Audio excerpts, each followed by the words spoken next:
उस समय गरुड़ जी ने उस सांप से कहा कि शांत न रह, तेरा हल्ला मत कर, शांति से बैठ। तो शंकर जी के गले में जो सांप था उसने कहा कि अभी हम आपको डस लेंगे। उस समय गरुड़ जी ने कहा कि शांति से बैठ, तारा जैसा लोग के रोज रो हम सुबह सुबह 4-5 गो नाश्ता करे नहीं हम। शांति से बैठ। तो उस समय सांप ने पूछा कि तो हमको भी क्यों नहीं खा ले रहे हैं आप? तो उस समय गरुड़ जी ने कहा कि हम तो कब तक खा गए होते, पचा भी लिए होते, लेकिन हम छोड़ रहे हैं। क्यों? इसमें आपकी महिमा नहीं है। हम इसलिए छोड़ क्यों रहे हैं? क्योंकि स्थान का प्रभाव है। आप शंकर जी के गले में है ना, इसलिए मैं छोड़ रहा हूं। आप नीचे उतर के दिखाओ, 1 मिनट में काम तमाम कर देंगे। आपको हम छोड़ रहे हैं तो इसमें आपकी महिमा नहीं है, तो स्थान का प्रभाव है। आप शंकर जी के गले में लटके हुए हैं, स्थान के प्रभाव से बचे हुए हैं। तो कहने का मतलब यह है कि हाथी बहुत बलवान था, लेकिन चूंकि वो अपने स्थान पर नहीं था। हाथी का बल जो है भूमि पर काम करता है, पृथ्वी पर काम करता है, पानी में काम नहीं करता है। हाथी बहुत बलवान था, लेकिन वो पानी में था, इसीलिए उसका बल काम नहीं कर रहा था। मगरमच्छ जो है वो हाथी को पकड़ करके विष सरोवर में खींच ले गया। हाथी डूबने लगा और डूबते डूबते अंत में उसका बस केवल नाक डूबना बाकी रह गया था, बस वो भी डूबने ही वाला था। तभी जो है उस गजराज को अपने पूर्व जन्म की याद आ गई। उसने पूर्व जन्म में कुछ भक्ति किया था, वो पूर्व जन्म का भक्ति किया हुआ संस्कार जो है उस हाथी शरीर में भी जागृत हो गया। और उसी संस्कार बस जो है तुरंत उसने भगवान को एक कमल का फूल अर्पण किया और तुरंत भगवान को पुकारा, हे गोविंद राखो शरण अब तो जीवन हारे। हे गोविंद राखो शरण अब तो जीवन हारे। नीर पीवन है तू गयो सिंधु के किनारे। नीर पीवन है तू गयो सिंधु के किनारे। हे गोविंद राखो शरण अब तो जीवन हारे। हे गोविंद राखो शरण अब तो जीवन हारे। सिंधु बीच बसत ग्राम चरण धर पछारे। सिंधु बीच बसत ग्राम चरण धर पछारे। हे गोविंद राखो शरण अब तो जीवन हारे। हे गोविंद राखो शरण अब तो जीवन हारे। हाथी भगवान को पुकारने लगा और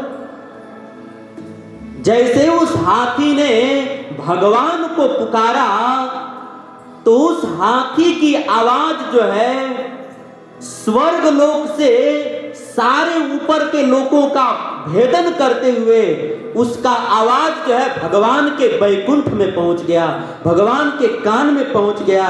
और अपने भक्त की पुकार सुनते ही भगवान का पूरा सिंहासन डोलने लगा, भगवान के होठों की लाली चली गई, भगवान की भुजाएं फड़कने लगी। लक्ष्मी जी सेवा कर रही थी, भगवान लक्ष्मी जी को भी छोड़ करके अपने भक्त उस गजराज की रक्षा करने के लिए भगवान दौड़ पड़े। लक्ष्मी जी ने पूछा कि प्रभु आप कहां जा रहे हो? उस समय भगवान ने बैकुंठ में कहा हाँ, और ठीक कहा तो हाथी के पास पहुंच गए थे। मतलब भगवान इतने तेज गति से गजराज की रक्षा के लिए दौड़े, मन की गति से भी तेज गति से दौड़े। और सबसे बड़ी बात यह है ना, जिसको बताने के लिए मैंने कथा सुनाया ना, वो पॉइंट अभी आ रहा है कि भगवान जब गजराज के पास पहुंचे ना, तो सबसे पहले देखिए भगवान का प्रेम। मैं कथा किस पे सुना रहा था कि हम लोग संसार से प्रेम करते हैं तो संसार के लोग हमसे प्रेम नहीं करते हैं, लेकिन हम भगवान से प्रेम करते हैं तो भगवान हमसे कितना प्रेम करते हैं, ये बताने के लिए मैंने एक कथा सुनाया। और भगवान कितना प्रेम करते हैं आप सुनिए। भगवान जब हाथी के पास पहुंचे तो भगवान ने देखा कि अरे ये मेरे भक्त का ये मगरमच्छ जो है मेरे भक्त का पांव पकड़ लिया है। तो भगवान ने तुरंत जो है अपने सुदर्शन चक्र से उस मगरमच्छ का गर्दन काट दिया। और भगवान ने सोचा कि ये हाथी अभी पानी में है, तो पानी में से इसको पहले बाहर निकालेंगे, तब जो है कुछ करेंगे। नहीं तो ये गजराज, ये हाथी पानी में है और मगरमच्छ ने इसका पांव पकड़ लिया है, तो कहीं अगर चक्र चलाएंगे तो शायद हो सकता है पानी में दिखाई ना दे, तो चक्र इधर उधर लग जाए तो मेरे भक्त का भी पांव कट जाएगा, मेरे भक्त गजराज का भी पांव कट जाएगा। इसीलिए सबसे पहले भगवान ने क्या किया कि सबसे पहले भगवान ने उस गजराज और उस हाथी को और उस मगरमच्छ को दोनों को पहले बाहर निकाला। देखिए भगवान की सावधानी, भगवान अपने भक्त से कितना प्रेम करते हैं कि दोनों को सबसे पहले बाहर निकाला, क्योंकि अंदर अगर चक्र चलाएंगे तो कहीं पानी में दिखाई न देगा, तो कहीं मेरे भक्त का पांव कट जाएगा। तो इसीलिए भगवान ने पहले दोनों को बाहर निकाला और फिर बाहर निकाल करके सबसे पहले भगवान ने अपने सुदर्शन चक्र से उस मगरमच्छ का गर्दन काट दिया। और धड़ तो अलग हो गया, लेकिन मस्तक जो है मगरमच्छ अपना पूरा दांत जो है हाथी के पांव में घुसा दिया था। उस समय भगवान उस मगरमच्छ के मुंह को फैला करके और भगवान ने पांव को सुरक्षित किया। और भगवान ने जब उस मगरमच्छ के मुंह को फैला करके उसको दूर हटाया, तो भगवान ने क्या देखा कि हाथी के पांव से छर-छर खून बह रहा है। उस समय भगवान का देखिए प्रेम, भगवान ने क्या किया, भगवान ये नहीं सोचे कि अरे चलिए किसी डॉक्टर के पास चलते हैं, किसी डॉक्टर को ढूंढते हैं, नहीं, भगवान तुरंत अपना पीताम्बर जो भगवान पहनते हैं ना, कमर में जो हम लोग पैंट शर्ट पहनते हैं, भगवान पीताम्बर पहनते हैं, पीला पीताम्बर। भगवान ने अपना वो सोने जैसा चमकता हुआ पीला पीताम्बर फाड़ दिया भगवान ने, और अपने पीताम्बर को फाड़ करके हमारे ठाकुर जी ने गजराज का घाव पोंछा, गजराज का घाव साफ किया। अब सोचिए कि भगवान अपने भक्तों से कितना स्नेह करते हैं, कितना प्रेम करते हैं। दुनिया में ऐसा होगा कोई? हाँ, ऐसा कोई होगा प्रेम करने वाला? भगवान ने अपना पीताम्बर फाड़ करके और उस हाथी के पांव का घाव साफ किया। तो मेरा सब कुछ ये प्रसंग बड़ा है, लेकिन इस प्रसंग को सुनाने के पीछे भाव ये है कि गजराज ने, हाथी ने भगवान से प्रेम किया, तो भगवान ने भी उस गजराज से कितना प्रेम किया। इसीलिए बुद्धिमान आदमी जो होते हैं वो संसार से प्रेम न करके भगवान से प्रेम करते हैं, क्योंकि भगवान से प्रेम करेंगे तो भगवान भी हमसे प्रेम करेंगे। अब देखिए भगवान अपने भक्तों से कितना प्रेम करते हैं। रामायण में कथा आती है कि एक बार राम और रावण का युद्ध हो रहा था, घमासान युद्ध हो रहा था। भगवान राम अपने धनुष के ऊपर बाण चढ़ा करके रावण के ऊपर एक के बाद एक बाण छोड़ रहे थे। रावण की 10 भुजाएं कट जा रही थी, 10 मस्तक कट जा रहे थे, लेकिन वो मर नहीं रहा था। राम जी भी आश्चर्यचकित हो गए कि ये कैसे मरेगा, ये मर क्यों नहीं रहा है, कैसे मरेगा। तब अंत में विभीषण जी ने राम जी से कहा कि प्रभु आप जो है इसके हाथ और पांव मत काटिए, इसके नाभि में अमृत का कुंड है, आप इसके नाभि में बाण मारिए तब मरेगा।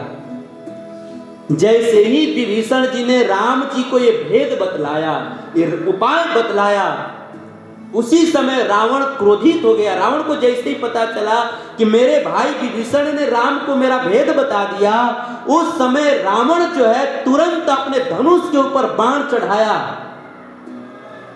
और उसने संकल्प किया कि आज मैं विभीषण को मौत के घाट उतार दूंगा, आज मैं विभीषण को जिंदा नहीं छोड़ूंगा। और अपने धनुष पर बाण चढ़ा करके विभीषण को मारने के लिए अपना अमोघ बाण छोड़ दिया। रामायण में वर्णन है कि रावण का ऐसा बाण था कि उस बाण से विभीषण को साक्षात शंकर जी और ब्रह्मा जी भी बचा नहीं सकते थे, ऐसा अमोघ बाण था। लेकिन जब भगवान राम ने देखा कि ये बाण मेरे भक्त विभीषण की तरफ आ रहा है, उसी समय भगवान राम ने क्या किया, तुरंत विभीषण को आगे से हटा करके और हमारे राम जी उस विभीषण के सामने खड़े हो गए। और वो बाण जो है हमारे ठाकुर जी के छाती में लग गया, हमारे राम जी के छाती में लग गया। राम जी के छाती से छरछर खून बहने लगा, वहां पर खून की धारा बहने लगी। सारे बानर सेना बेहोश हो गए, सारे बानर सेना रोने लगे, बेहोश हो गए। हनुमान जी दुखी हो गए, रोने लगे, प्रभु ये क्या हो गया। लखन जी मूर्छा में आने लगे। सारे भगवान राम के सेनाओं में हाहाकार मच गया, हड़कंप मच गया। और देखते देखते हमारे राम जी मूर्छित होकर के गिर गए। रामायण में प्रसंग है, ये प्रसंग बहुत बड़ा है, लेकिन इसको सुनाने के पीछे भाव ये है कि देखिए हमारे प्रभु अपने भक्तों से कितना प्रेम करते हैं, कि जो बाण अपने भक्त विभीषण के छाती में लगने वाला था, हमारे प्रभु राम ने विभीषण को अपने भक्त को हटा करके वो बाण अपने छाती पर स्वीकार कर लिया। ये प्रेम नहीं तो क्या है। भगवान अपने भक्तों से कितना प्रेम करते हैं।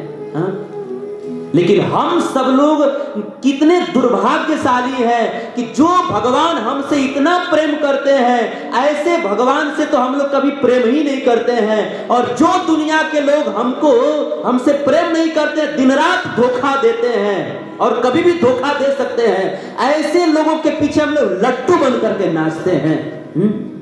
जैसे एक बंदर जो होता है वो नट के इशारे पर नाचता है, वैसे ही हम सब लोगों की दशा है। गोस्वामी तुलसीदास जी रामायण में लिखते हैं, नारी विवश नर सकल गोसाई, नारी विवश नर सकल गोसाई, नारी विवश नर सकल गोसाई, नाचहि नट मरकट की नाई, नाचहि नट मरकट की नाई।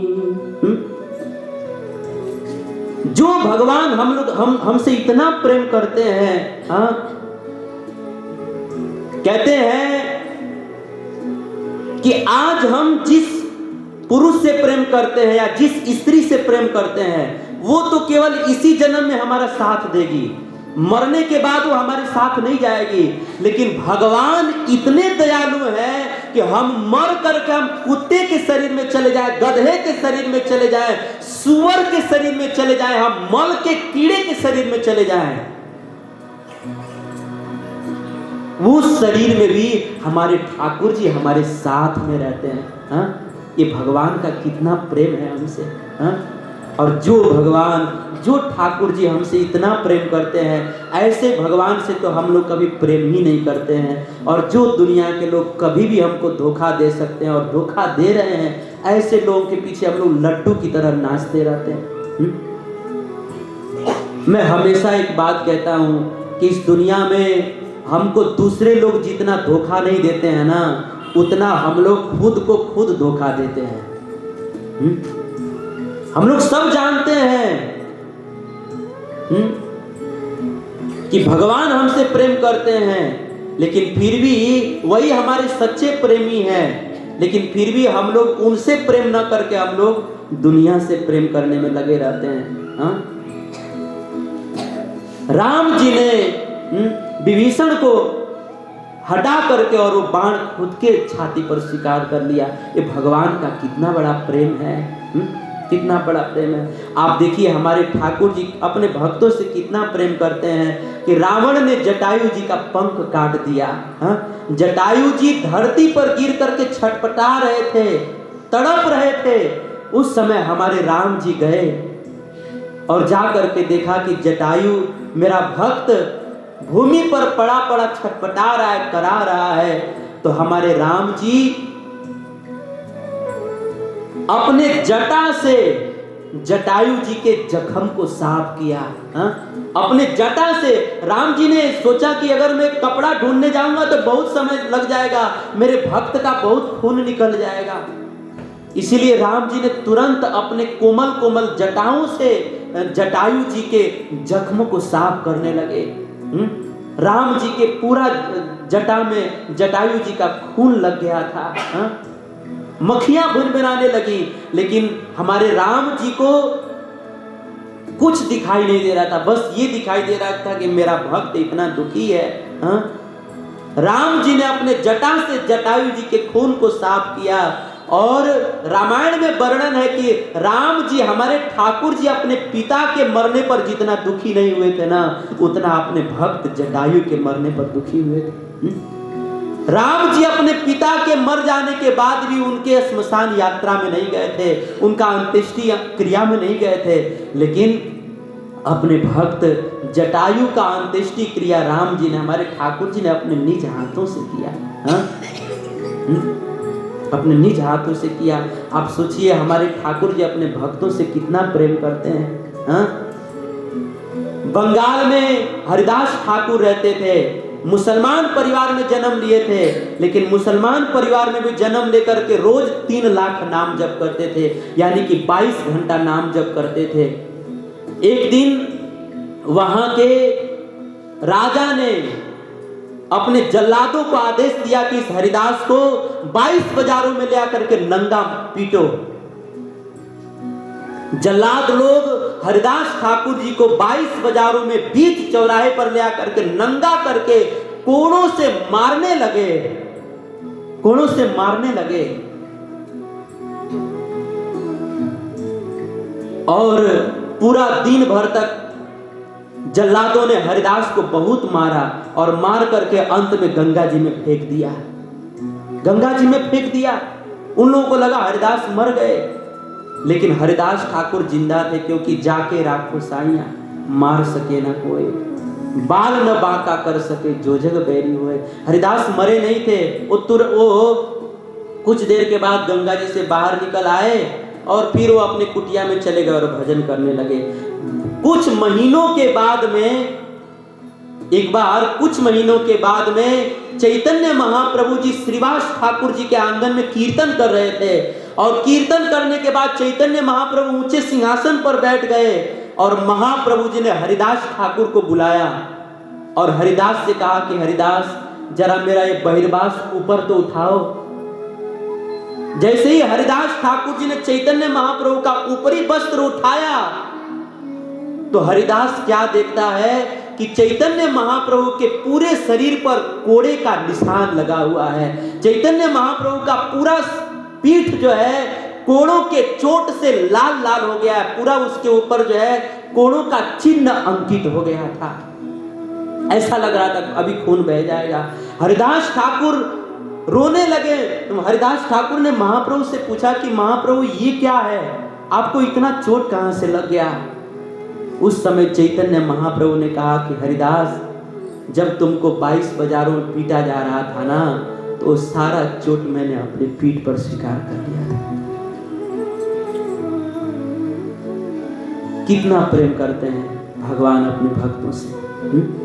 भगवान अपने भक्तों से बहुत प्रेम करते हैं। इसीलिए हम लोगों को जो है इन कथाओं को सुन करके जागना चाहिए। जागना चाहिए। देखिए हम लोग रात की निद्रा से तो सब लोग जग जाते हैं, लेकिन जो हम लोग अज्ञान की निद्रा में सोए हुए हैं ना, इससे बहुत कम ही लोग जग पाते हैं। इसीलिए आप सब लोग रात की निद्रा से रोज रोज जगते हैं, अब अज्ञान की निद्रा से, मोह की निद्रा से उठिए। चैतन्य महाप्रभु जी कहते हैं, जीव जागो गौरा चांद बोले, कत निद्रा जावो माया पिशाचीर कोले। इनची औषधि माया नाशिवार लागी, हरि नाम महामंत्र लव तुमी मांगी। जीव जागो गौरा चांद बोले, कत निद्रा जावो माया पिशाचीर कोले। भजिबो बलिया से संसार भीतरे, भूलिया रहिला तुमी अविद्या भरे। जीव जागो गौरा चांद बोले, कत निद्रा जाओ माया पिशाचीर कोले। चैतन्य महाप्रभु जी कहते हैं कि हे संसार के जीवों, जागिए जागिए। कब तक आप लोग इस अज्ञान रूपी पिशाची के गोद में अपना सिर रखकर सोते रहेंगे? कब तक आप लोग इस तरह रोते रहेंगे? आप लोग राजा के बेटे हैं, राजकुमार हैं, कब तक आप लोग रोगे? पहचानो अपने आप को। हाँ, आप लोग केवल एक राज्य के राजा नहीं, इस पूरे ब्रह्मांड के जो मालिक हैं भगवान कृष्ण, जो पूरे ब्रह्मांड के तीनों लोकों के नाथ हैं, जिनके चरणों में लाखों लाखों लक्ष्मियां लौटते रहती हैं, ऐसे करोड़ों करोड़ लक्ष्मियों के नाथ, ऐसे राजाधिराज महाराज भगवान कृष्ण के आप सब लोग पुत्र हैं, राजकुमार हैं। और राजकुमार होकर के आप लोग भिखारी जैसा जिंदगी जी रहे हैं, रो रहे हैं आप लोग। जागिए। अमृतस्य पुत्रः, आप लोग ये हाड़ मांस मलमूत्र से बने हुए शरीर नहीं हो, उस सच्चिदानंद स्वरूप भगवान कृष्ण के अंश, उनके पुत्र हो। अमृतस्य पुत्रः, आप लोग उनकी संतान हो। आप लोग भिखारी जैसा जिंदगी क्यों जी रहे, क्यों रो रहे हो? क्यों आके रो रहा है गोविंद की गली में, क्यों आके रो रहा है गोविंद की गली में। हर दर्द की दवा है गोविंद की गली में, हर दर्द की दवा है गोविंद की गली में। क्यों आके रो रहा है गोविंद की गली में, क्यों आके रो रहा है गोविंद की गली में।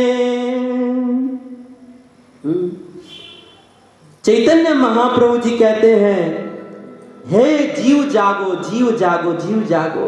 कब तक सोते रहोगे? जगो और अपने वास्तविक प्रेमी को पहचानो। वास्तविक प्रेमी हमारे ठाकुर जी हैं, हाँ, उनसे प्रेम कीजिए। तो कहने का मतलब ये है कि भगवान श्री कृष्ण कहते हैं कि हे अर्जुन, जो व्यक्ति ये जान जाता है कि ये पूरा सृष्टि का मालिक मैं हूं, यानी कि भगवान कृष्ण है, वही व्यक्ति जो है इस दुनिया में सबसे बड़ा बुद्धिमान है। और जो बुद्धिमान आदमी है वो क्या करते हैं? तो भगवान कृष्ण कहते हैं बोधा भाव इति मत्वा भजन्ते मां बोधा भाव समन्विता। जो बुद्धिमान आदमी है वो क्या करते हैं? वो संसार से प्रेम न करके वो मुझसे प्रेम करते हैं। क्यों? क्योंकि संसार से प्रेम करेंगे तो संसार के लोग उनसे प्रेम नहीं करेंगे, लेकिन अगर कोई मुझसे प्रेम करेगा तो मैं भी उससे प्रेम करूंगा। इसीलिए बुद्धिमान आदमी संसार की तो सेवा करते हैं, संसार से ईर्ष्या द्वेष नहीं करते हैं, संसार की सेवा करते हैं, लेकिन प्रेम भगवान से करते हैं। इस तरह से भगवान कृष्ण भगवत गीता के 10वें अध्याय के 8 नंबर श्लोक में, जो चतुश्लोकी भगवत गीता का जो पहला श्लोक है, उसमें भगवान ये बात बता रहे हैं। अब मानो भगवान कृष्ण से पूछा जाए कि हे प्रभु, आप ये बताइए कि जो लोग आपका भजन करते हैं, जो लोग आपके भक्त बन जाते हैं, वे आपके भक्त जब संसार के लोगों से मिलते हैं, अथवा सरल शब्दों में कहा जाए तो हे प्रभु, हे कृष्ण, आप हमको ये बताइए कि जो लोग आपका भजन करते हैं, जो लोग आपके भक्त बन जाते हैं, वे भक्त जब किसी दूसरे भक्त से मिलते हैं तो क्या करते हैं? तो उसी प्रश्न का उत्तर भगवान अगले श्लोक में दे रहे हैं। मच्चिता मदगत प्राणः बोधयन्तः परस्परम कथयन्तश्च माम नित्यम तुष्यन्ति च रमन्ति च। देखिए, ये पॉइंट बहुत महत्वपूर्ण है, सब लोग ध्यान से सुनिए। मानो भगवान कृष्ण से पूछा जाए कि हे कृष्ण, जो लोग आपके भक्त बन जाते हैं, वे भक्त जब किसी दूसरे भक्त से मिलते हैं तो वे क्या करते हैं?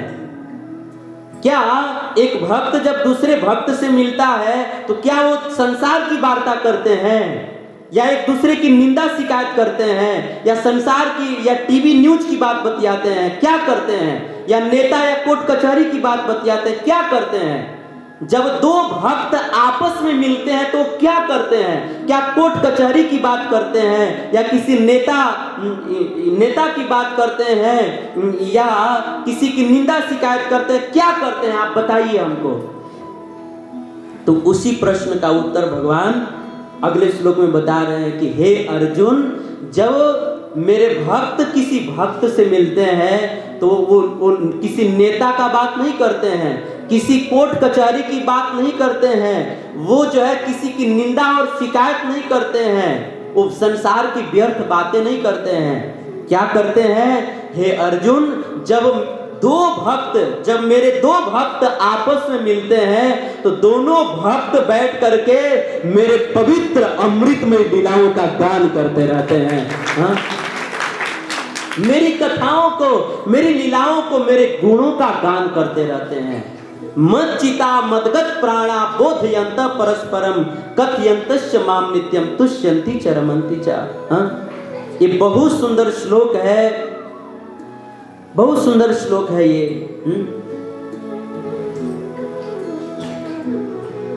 देखिए, हम सब लोग भी अपने आप को भक्त मानते हैं, है कि नहीं?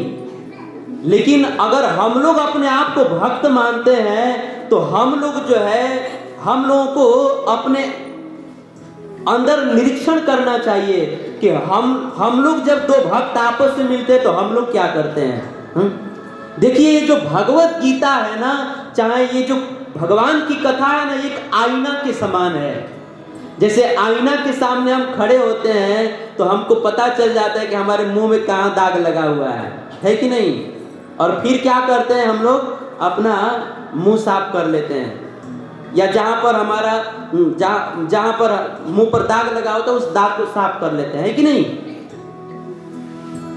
तो जिस प्रकार से हम लोग आईना के सामने खड़े होते हैं तो हम लोग को पता चल जाता है कि कहां पर दाग लगा हुआ है ना? ठीक उसी प्रकार जब हम लोग कथा में आते हैं तो एक कथा भी एक आईना की तरह है। इस कथा में भी जब हम बैठते हैं तो हमको पता चल जाता है कि हमारे में कहाँ दोष है, हमारे में कहाँ दुर्गुण है, कौन सा दुर्गुण है। तो जब हमको कथा रूपी आईना में हमको हमारा दोष दिखाई दे तो उसको साफ कर लेना चाहिए। साफ कर लेना चाहिए। मुंह पर गंदगी दिख जाए तो हम लोग छोड़ते हैं क्या? हम लोग जो है उसको तुरंत जाके धुलते हैं, और भी सरफ लगा अपना ये साबुन लगा करके, अभी डव लगाएंगे, पता नहीं कौन, और उससे भी नहीं छिपेगा तो एक एक बोतल जो है पूरा पाउडर पोत लेंगे ताकि हमारा दगिया न दिखे, है कि नहीं। अगर साफ नहीं होगा तो पाउडर पोत लेंगे। अब कुछ लोग इतने पाउडर पोतते हैं कि अब छोड़िए जाने लोग कहेंगे प्रभु जी देखिए कमेंट कर रहे हैं। नहीं ठीक है, हम ये नहीं कहते हैं कि हमें जो है ये सब नहीं करना चाहिए, करना चाहिए, लेकिन ठीक है एक मर्यादा में। तो कथा रूपी आईना में जो दोष दिखता है तो उसको हमें साफ कर लेना चाहिए। दो भक्त जब आपस में मिलते हैं तो क्या करते हैं, वो किसी नेता कोर्ट कचहरी की बात नहीं करते हैं। भगवान कहते हैं कि बोधयन्तः परस्परम, वो दोनों भक्त जब आपस में मिलते हैं तो मेरी लीलाओं का गान करते हैं, मेरे गुणों का गान करते हैं। जैसे भागवत में कथा है उद्धव जी का, भागवत में उद्धव जी और विदुर जी का कथा है। जब भगवान कृष्ण इस धराधाम को छोड़ करके चले गए तो उस समय उद्धव जी भ्रमण करते करते वृंदावन में पहुंचे, और संजोग से वृंदावन में उद्धव जी विदुर जी से मिले। दोनों भक्त का भेंट हुआ, और दोनों भक्त जब आपस में मिले तो क्या चर्चा हुई, संसार की चर्चा नहीं हुई। दोनों भक्त जब उद्धव जी और विदुर जी जब वृंदावन में मिले तो वहां पर संसार की चर्चा नहीं हुई, वहां पर दोनों भक्तों ने भगवान की चर्चा करना शुरू किया। उद्धव जी विदुर जी से रोते रोते कहते हैं कि हे विदुर जी, आप तनिक विचार कीजिए कि हमारे श्री ठाकुर जी कितने दयालु हैं कि जो पूतना भगवान कृष्ण को मारने के उद्देश्य से अपने स्तन में हलाहल जहर लगा करके आई थी, ऐसी अपने को जहर पिला करके मारने के उद्देश्य से आई हुई पूतना को भी भगवान कृष्ण ने अपनी माता की गति प्रदान कर दिया। विदुर जी आप बताओ कि ऐसे ठाकुर जी से दयालु दुनिया में कौन है कि हम सबको छोड़कर उसका भजन करें, अर्थात ऐसे कृष्ण से दयालु कोई है ही नहीं। उद्धव जी रोते रोते कहते हैं, अहो बकीयम स्तनकालकूटम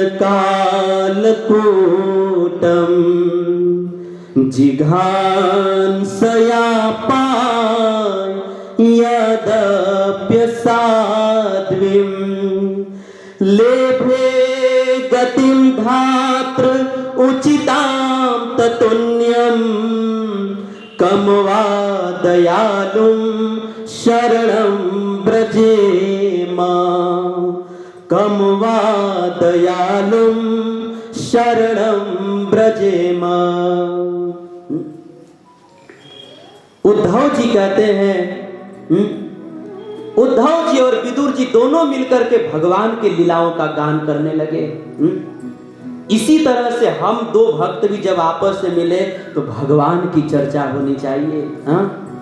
हम लोग का क्या है कि हम लोग मिलते हैं तो फलाना की बात, ठिकाना की बात, ये नेता वो नेता, उसकी बात, फलाना दुनिया भर का कचरा,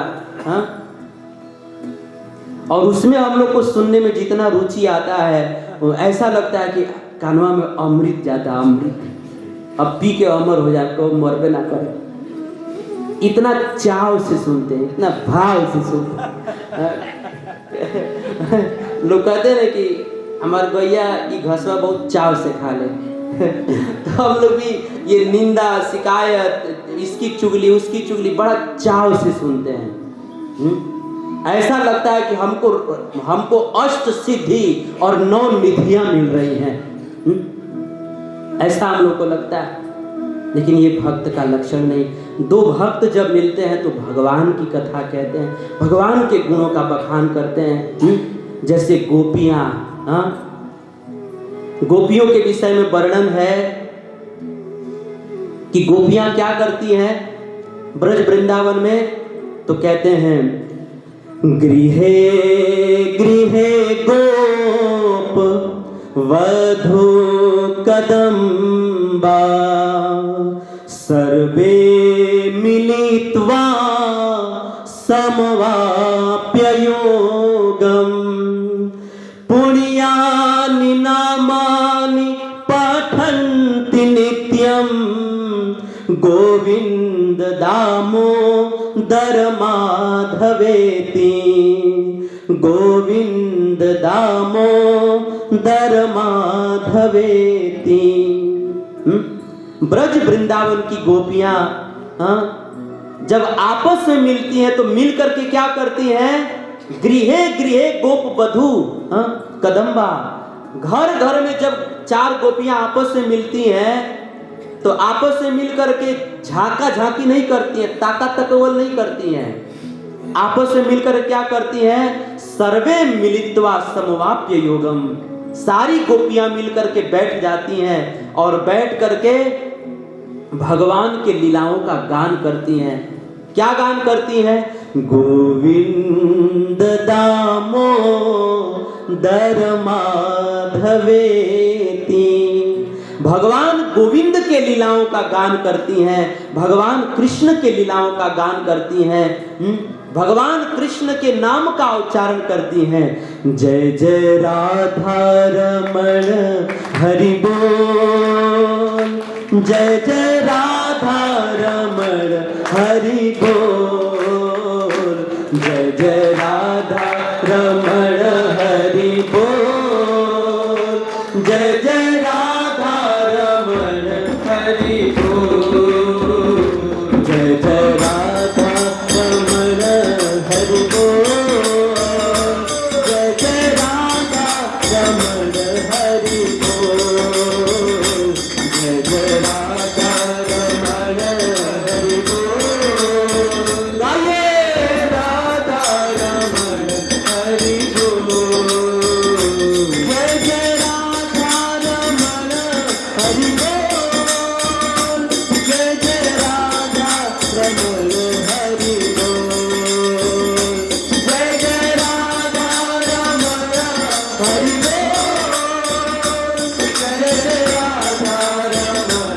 हरि बोल, जय जय राधा रमण हरि बोल,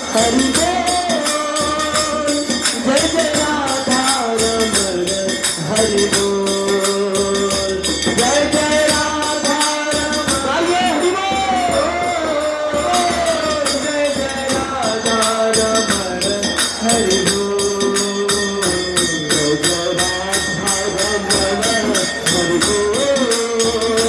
जय जय राधा रमण हरि बोल, जय जय राधा हरि बोल, जय जय राधा रमण हरि बोल।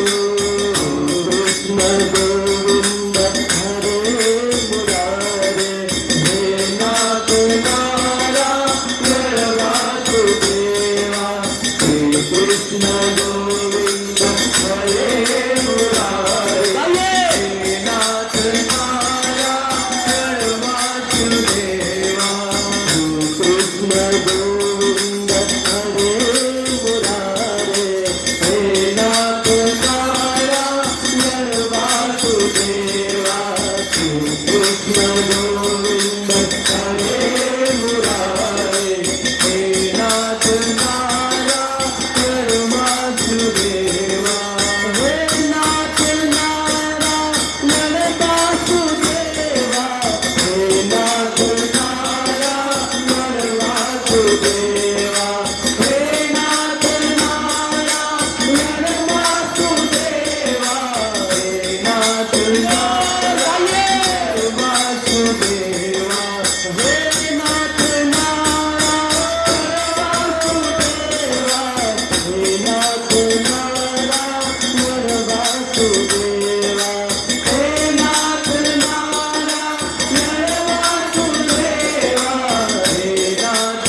बोलिए भक्तवत्सल भगवान की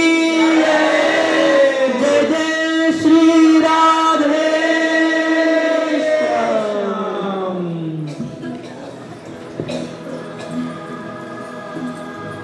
तो इस तरह से ब्रज की गोपियां घर घर में बैठ करके 2, 5, 10 मिल जाती हैं और ताली बजाकर भगवान के नाम का गान करती हैं, भगवान के लीलाओं का गान करती हैं कि सखी आज हमारे श्याम सुंदर जब सुबह के समय में गौचारण करने के लिए जा रहे थे तो उनके पाँव में जो सुंदर पायल था, इतना सुंदर पायल था कि मैं उसको देखी तो बस उसी को देखते रह गई।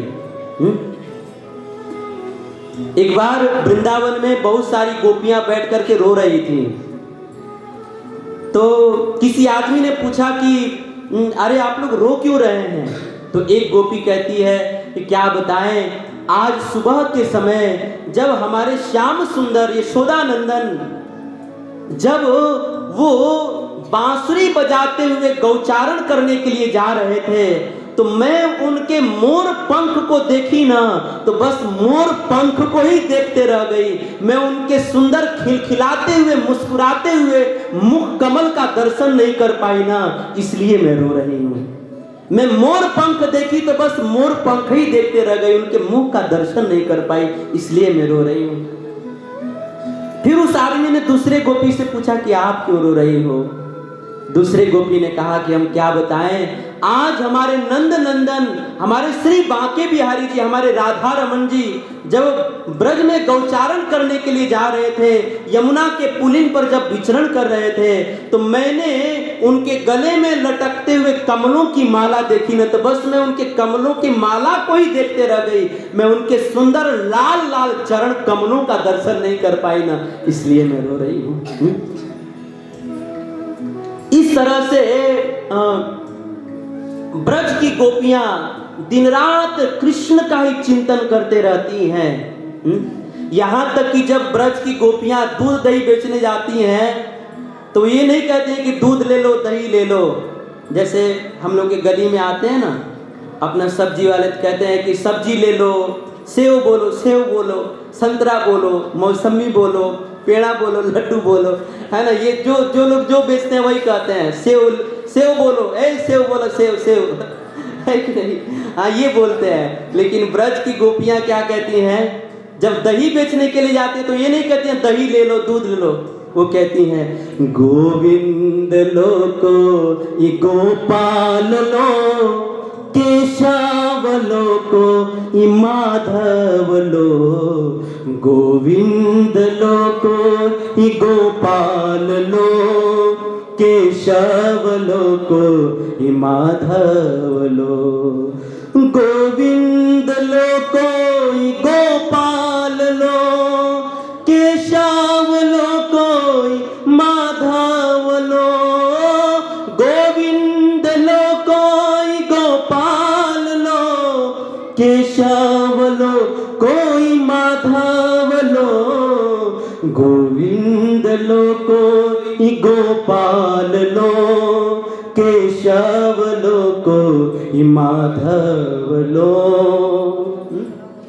ब्रज की गोपियां दिन रात कृष्ण के ही चिंतन में लगी रहती हैं।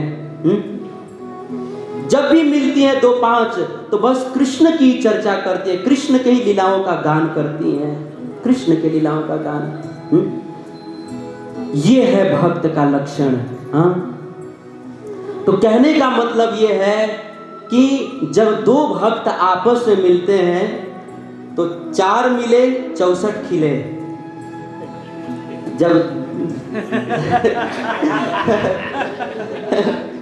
जब दो भक्त मिलते हैं तो एक भक्त का 2 आंख और दूसरे भक्त का 2 आंख, तो दो आंख मिल गए तो क्या हो गया? 4 हो गया, 4 आंख हो गया, है ना? 4 आंख तेरे नैना मेरे नैना से। आप लोग हर बात को सीरियस मत लीजिएगा। आप लोग कभी कभी आप लोग को गुदगुदाने के लिए हम कह देते, नहीं तो कुछ लोग सोचेंगे प्रभु जी कहाँ से ला दिए थे। अब क्या करें, रास्ते में चलते तो सुनाई दे देता है। और किसी के शादी ब्याह में भी जाइए तो यही सब सुनाई देता है। हाँ? मेरी जिंदगी मेरा हम सफर आ रहा है, करीब आ रहा है।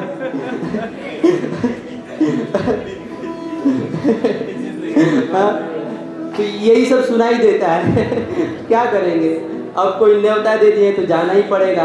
अब जा करके कान तो बंद रहेगा नहीं, है कि नहीं? तो कुछ बातें, इस बात पर आप लोग विचार मत कीजिएगा, हर बात पर विचार नहीं किया जाता है। जिस पर कहा जाता है उस पर विचार करिएगा आप लोग। तो हम कहाँ से आ गए यहाँ पर? हाँ, तेरे नैना मेरे नैना से। अच्छा, 4 मिले 64 खिले। अच्छा, संजय प्रभु कह रहे तेरे नैना मेरे नैना से।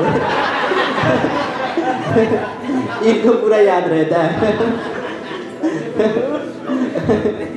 तो खैर 4 मिले 64 खिले। जब दो भक्त मिलते हैं तो 4 आंखें 4 होती हैं, फिर जब आंखें 4 होती हैं तो 64 खिल जाता है। 32 इधर का 32 उधर का खिल जाता है ना।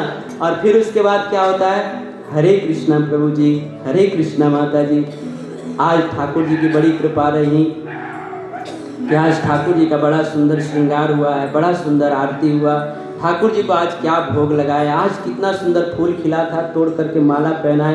अरे ठाकुर जी कितने दयालु हैं। सबरी के कुटिया में राम जी गए, जूठे बेर खाए। इस तरह भक्त भगवान के गुणों का गान करते हैं।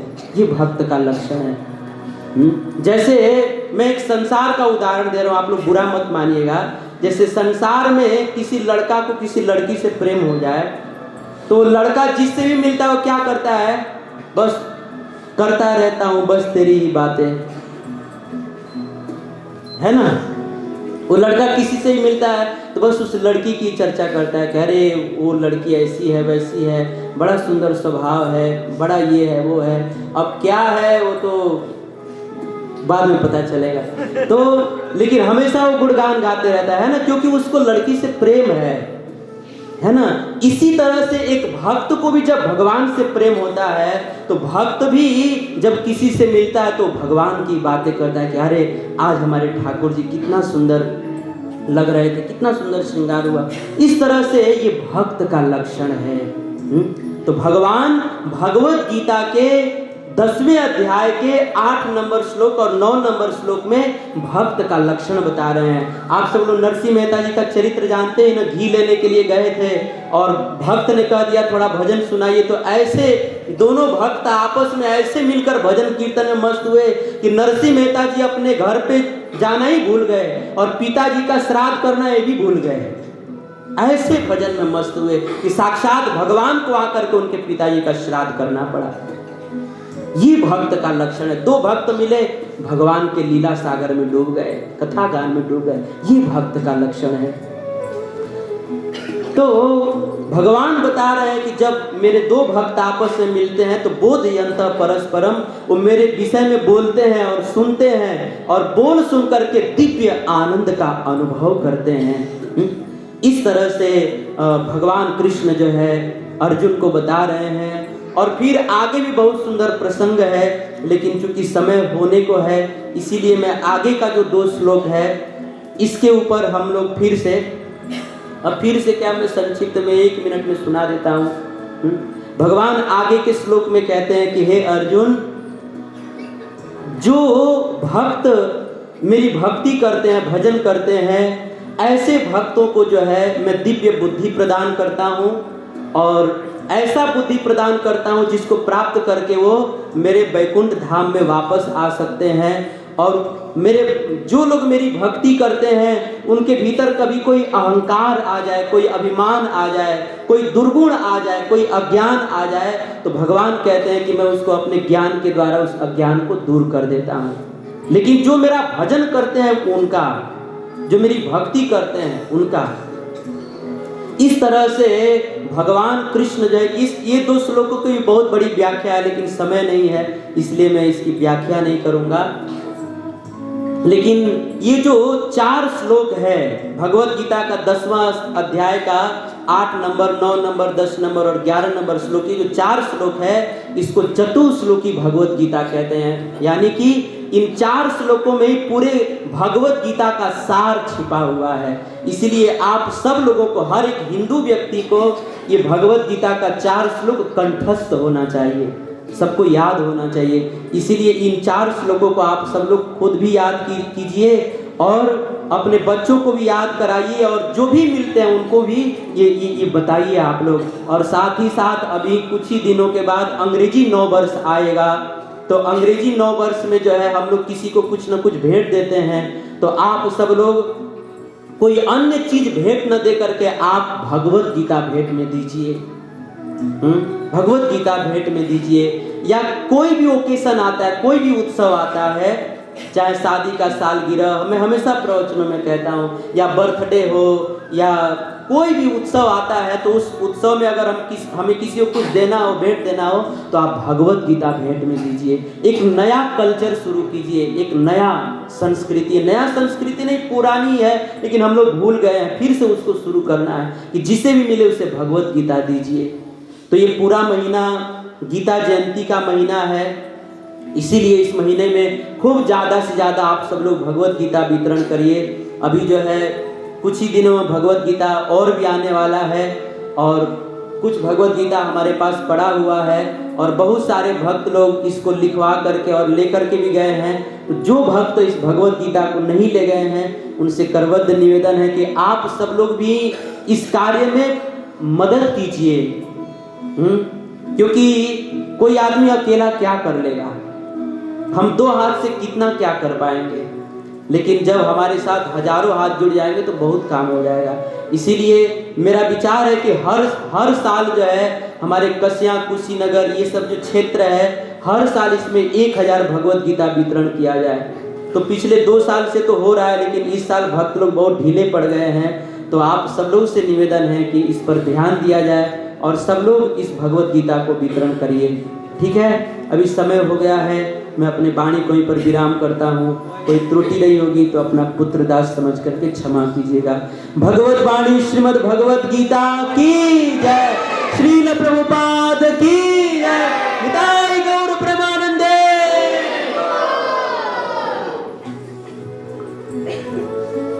हरे कृष्णा। तो एक बार जोर से बोल दीजिए महामंत्र। हरे कृष्णा कृष्णा कृष्णा हरे हरे, हरे राम हरे